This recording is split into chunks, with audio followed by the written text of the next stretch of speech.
Assalamualaikum warahmatullahi wabarakatuh. Waalaikumsalam warahmatullahi Waalaikumsalam warahmatullahi wabarakatuh. wabarakatuh. Baiklah, kami dari kelompok 6 akan mempresentasikan hasil diskusi kami mengenai perencanaan program PLS, yaitu materinya tahapan perencanaan program. Baiklah, kami beranggotakan 3 orang.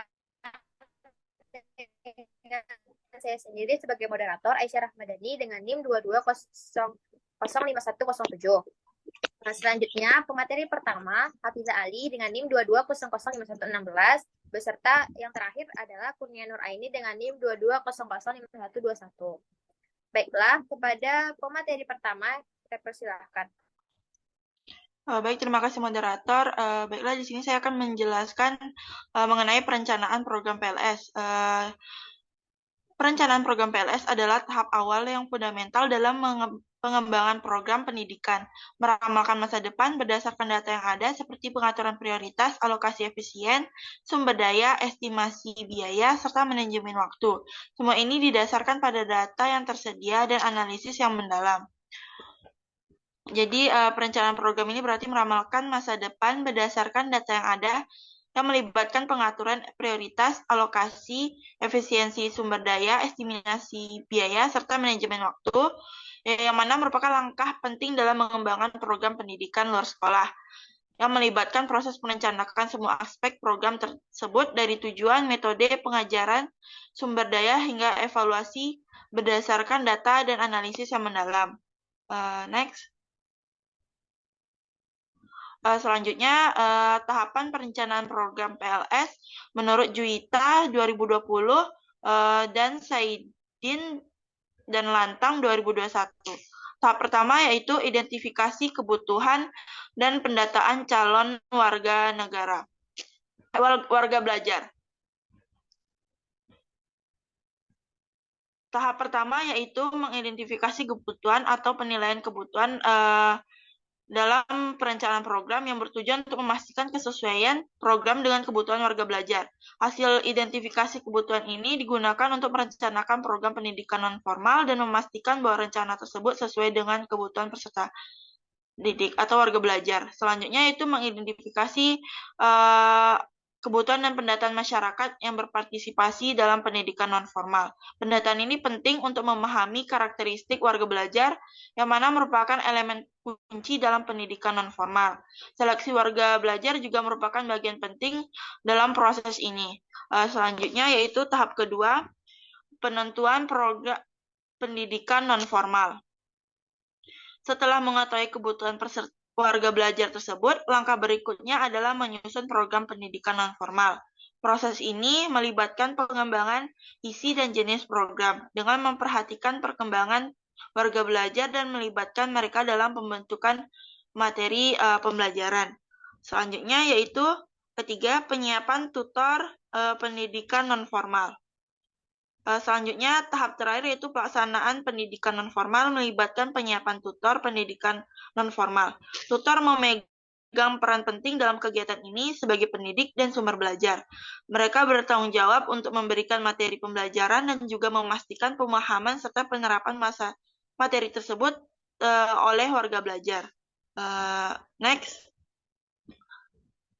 Berikut ini bagan tahap perencanaan program PLS menurut Muhammad Wulur 2021 yang dapat kita lihat. Selanjutnya, baiklah, berikut penjelasannya.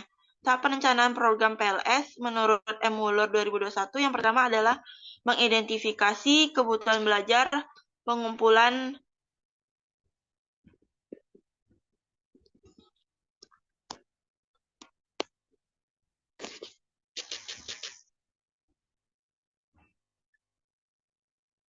informasi dan data. Yaitu tahap ini adalah awal dari perencanaan program. Pengumpulan informasi dan data membantu dalam pemahaman masalah atau kebutuhan yang harus diatasi. Melalui studi awal wawancara atau survei, penyelenggaraan program dapat menemukan area di mana program akan fokus. Yang kedua, analisis masalah, yaitu memahami penyebab masalah dan dampaknya. Jadi setelah mengidentifikasi kebutuhan, tahap analisis masalah membantu untuk memahami penyebab masalah dan dampaknya. Yang mana ini juga membantu dalam mengidentifikasi hambatan yang mungkin dihadapi selama pelaksanaan program. Selanjutnya, penetapan kebutuhan belajar. Menentukan apa yang harus dicapai oleh calon peserta didik atau warga belajar. Jadi tahap ini merupakan untuk mengubah kebutuhan belajar menjadi tujuan yang spesifik dan dapat diukur. Dalam hal ini, program pendidikan nonformal mendefinisikan apa yang harus dicapai oleh warga belajar. Selanjutnya, next.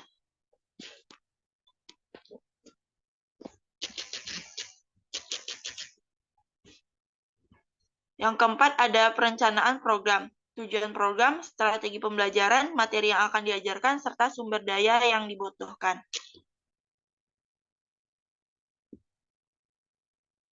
Yang kelima ada menyusun kurikulum, yaitu pengaturan materi pembelajaran, urutan pembelajaran, dan perencanaan metode evaluasi. Menyusun kurikulum dalam tahap ini merupakan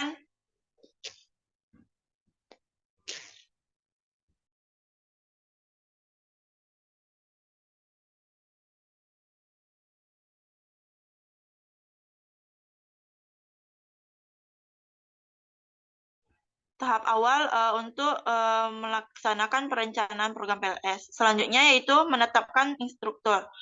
Dalam menetapkan instruktur ini, instruktur yang dipilih harus yang kompeten dan profesional dan juga sesuai dengan program yang dipilihnya. Next.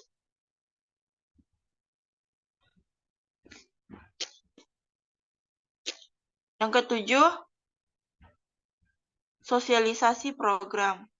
Pada tahap ini, sosialisasi program ini dimaksudkan yaitu untuk mempromosikan dan menginformasikan kepada calon peserta didik atau warga belajar mengenai program pendidikan luar sekolah tersebut. Yang kedelapan yaitu rekrutmen warga belajar. Dalam tahap ini, proses rekrutmen warga belajar dimulai dari proses pendaftaran, seleksi, dan penerimaan warga belajar. Selanjutnya yang ke-9, pelaksanaan program. Pelaksanaan program yaitu tahap di mana program itu dijalankan sesuai dengan yang telah direncanakan.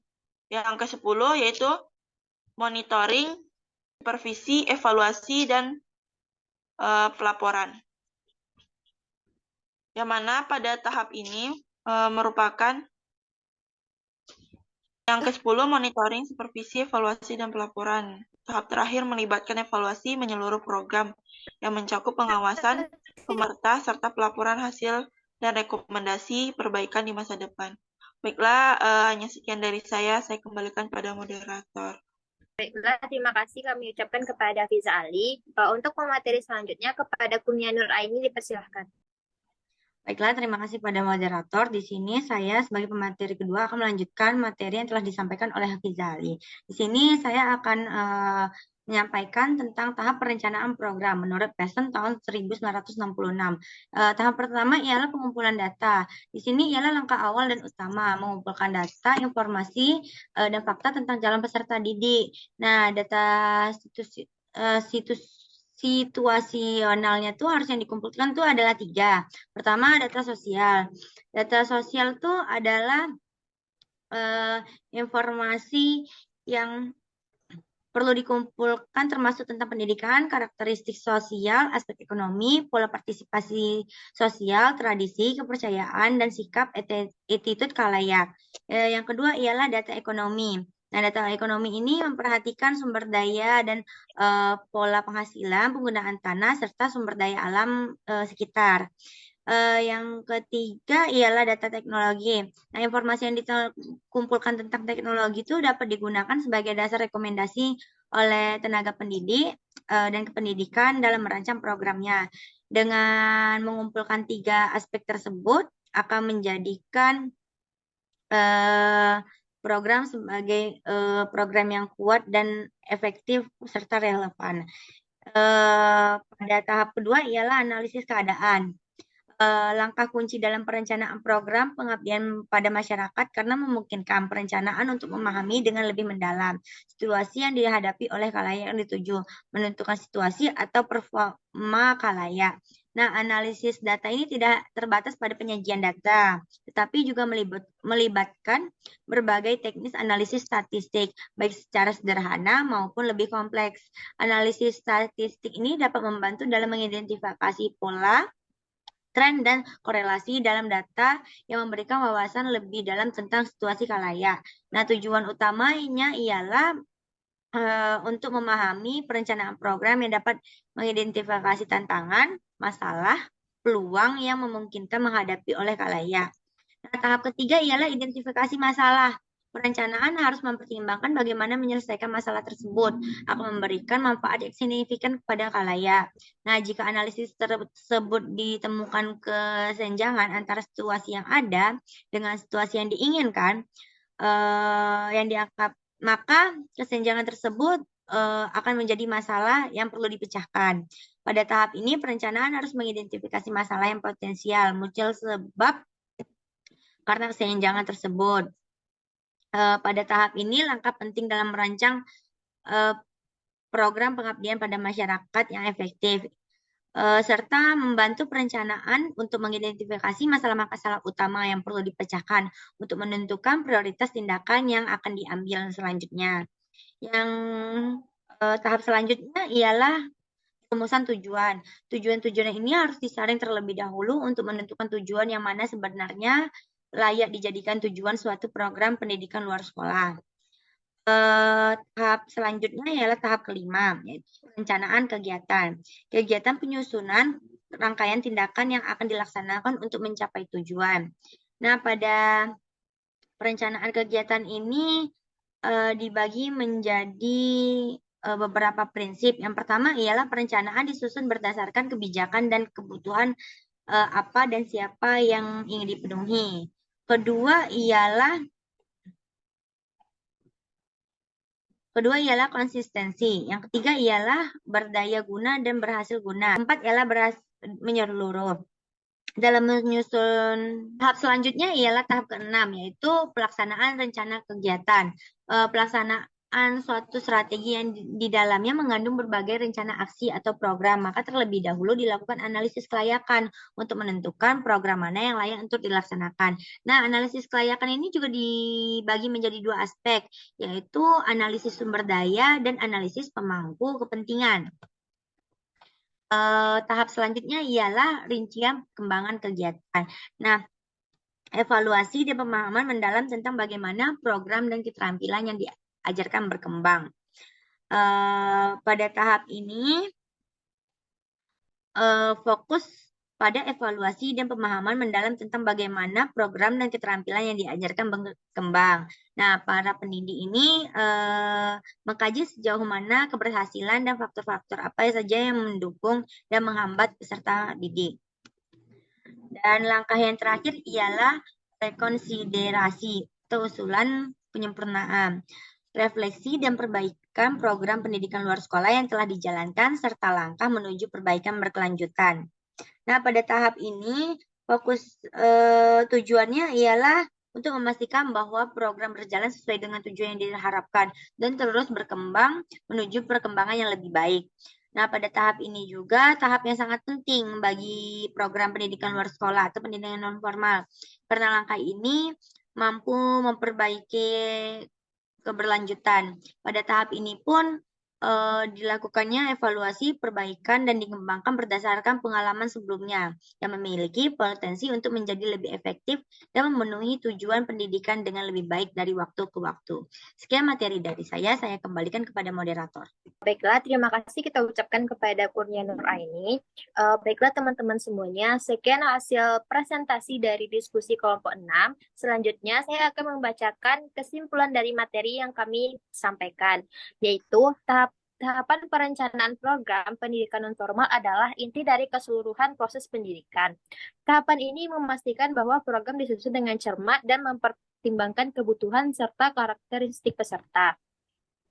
Langkah-langkah ini melibatkan identifikasi kebutuhan, analisis masalah, penetapan kebutuhan, perencanaan program, kurikulum, serta pemilihan instruktur yang kompeten. Selain itu, perencanaan program harus melibatkan partisipasi peserta, evaluasi yang cermat, fleksibilitas, alokasi sumber daya yang memadai, pengukuran tujuan, dan komunikasi yang efektif. Ini adalah proses berkelanjutan yang berulang dari perencanaan, pelaksanaan, hingga evaluasi. Dengan setiap siklus perencanaan memperbaiki program untuk literasi berikutnya. Dalam konteks pendidikan nonformal, perencanaan program menjadi kunci untuk memberikan peluang belajar yang bermanfaat dan sesuai dengan kebutuhan peserta, sehingga membantu mereka mencapai tujuan mereka dengan lebih efektif. Dengan demikian, perencanaan program pendidikan nonformal memiliki peran yang penting dalam memajukan pendidikan dan pelatihan berkelanjutan dan adaptif. Baiklah teman-teman semuanya, demikianlah presentasi dari kelompok 6. Jika ada kata yang salah, mohon dimaafkan. Bagi teman-teman yang ingin menambahkan materi beserta tanya jawab untuk materi ini, disilakan untuk mengetikkan penambahan materi beserta pertanyaannya. Saya akhiri dengan wassalamualaikum warahmatullahi wabarakatuh. Waalaikumsalam warahmatullahi wabarakatuh.